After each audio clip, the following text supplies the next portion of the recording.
Guys तो चल रही है बहुत ही अच्छी डील स्विस ब्यूटी पे, मतलब इनका बर्थडे था तो इन्होंने डील चलाई है और मैंने सोचा चलो जब buy one get one free मिल ही रहा है तो क्यों ना मैं सबसे बड़ी चीज़ खरीदती हूँ। तो यहाँ सबसे अच्छा सबसे महंगा जो था वो था आई शेडो पैलेट। और भी चीज़ थी जो थी मेरे पास तो मैंने कहा उसको क्यों मैं खरीदूँ।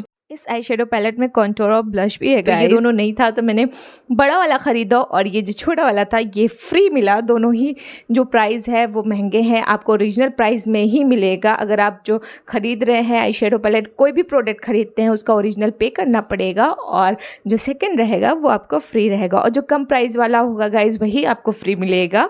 तो ये है और बहुत अच्छी डील है। कोई भी स्पॉन्सर्ड वीडियो नहीं है बट मुझे बहुत पसंद है ये प्रोडक्ट भी और ये डील भी, तो सोचा क्यों ना मैं आप लोगों से शेयर करूं। और अभी ये चल भी रही है गाइस, अगर आप बाय करना चाहते हैं तो ज़रूर बाय करें और मुझे प्लीज़ कमेंट में बताएं कि आपने क्या क्या बाय किया। मिलते हैं अपने नेक्स्ट वीडियो में।